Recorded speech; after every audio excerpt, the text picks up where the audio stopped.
So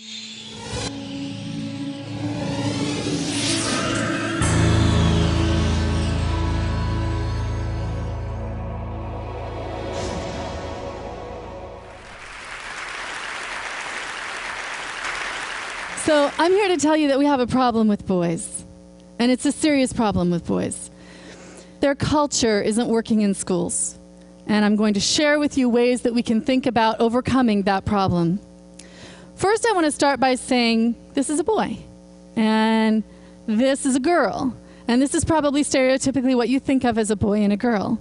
If I essentialize gender for you today, then you can dismiss what I have to say, so I'm not going to do that. I'm not interested in doing that. This is a different kind of boy and a different kind of girl, right? So the point here is that not all boys exist within these rigid boundaries of what we think of as boys and girls, and not all girls exist within those rigid boundaries of what we think of as girls. But in fact, most boys tend to be a certain way and most girls tend to be a certain way. And the point is that for boys, the way that they exist and the culture that they embrace isn't working well in schools now. How do we know that? The 100 Girls Project tells us some really nice statistics. For example, for every 100 girls that are suspended from school, there are 250 boys that are suspended from school. For every 100 girls who are expelled from school, there are 335 boys who are expelled from school. For every 100 girls in special education, there are 217 boys. For every 100 girls with a learning disability, there are 276 boys. For every 100 girls with an emotional disturbance diagnosed, we have 324 boys. And by the way, all of these numbers are significantly higher if you happen to be black, if you happen to be poor, if you happen to exist in an overcrowded school, all right?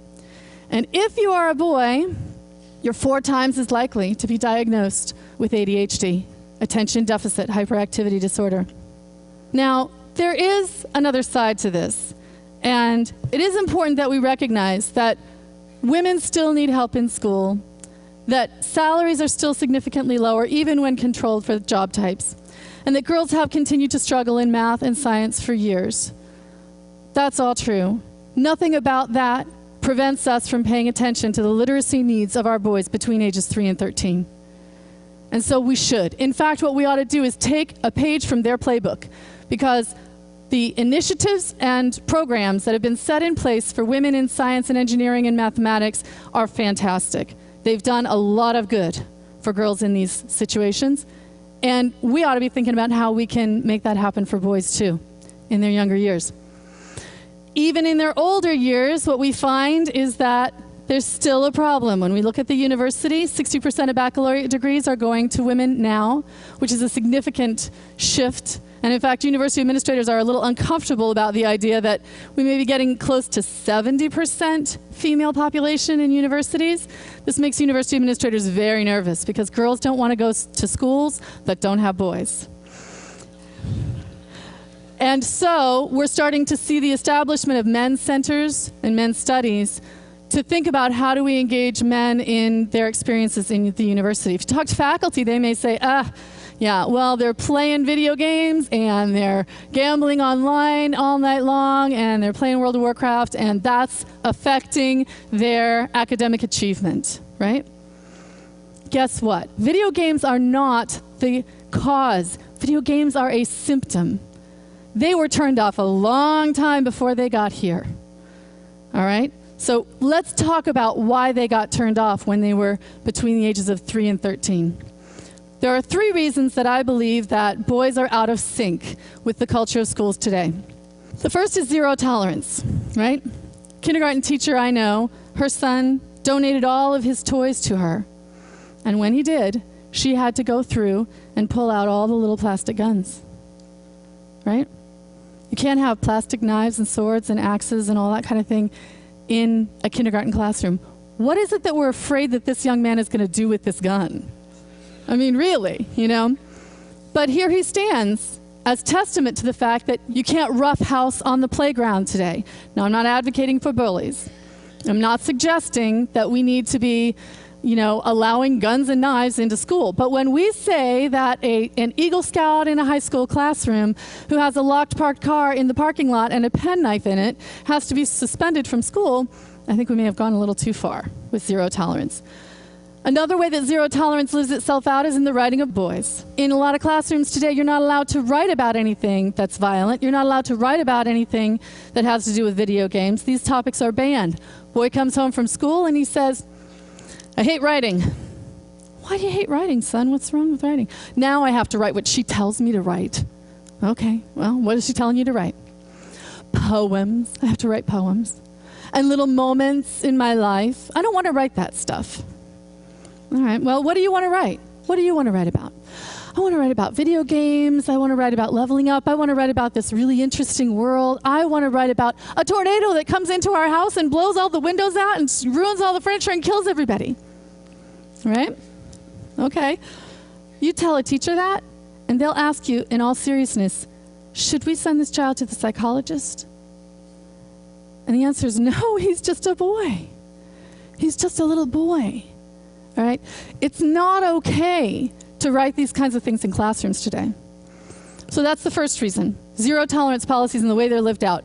The next reason that boys' cultures are out of sync with school cultures, there are fewer male teachers. Anybody who's over 15 doesn't know what this means. Because in the last 10 years, the number of elementary school classroom teachers has been cut in half. We went from 14% to 7%. That means that 93% of the teachers that our young men get in elementary classrooms are women.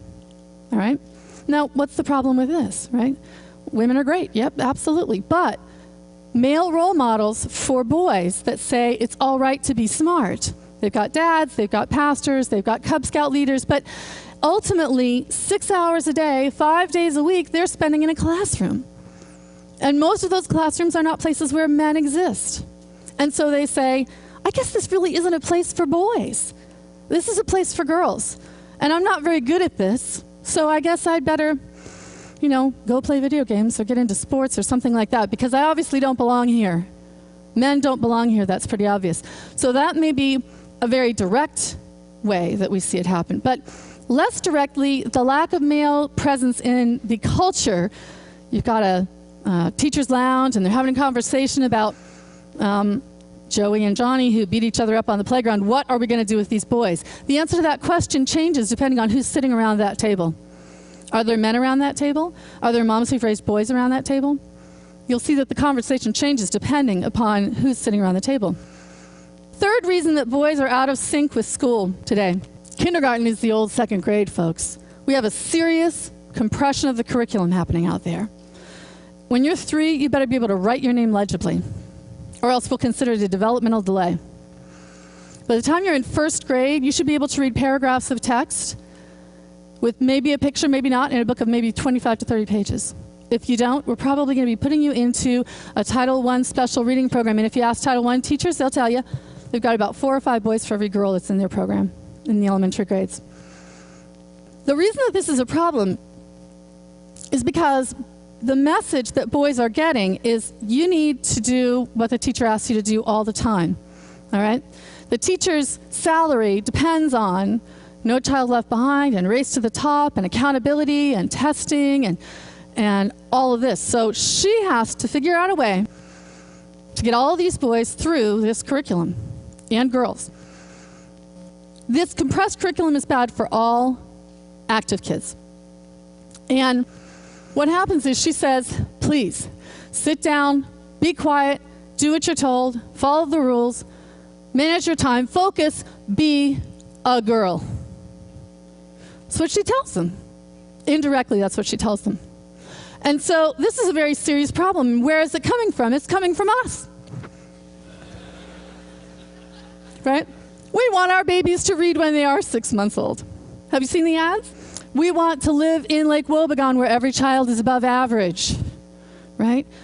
But what this does to our children is really not healthy. It's not developmentally appropriate, and it's particularly bad for boys.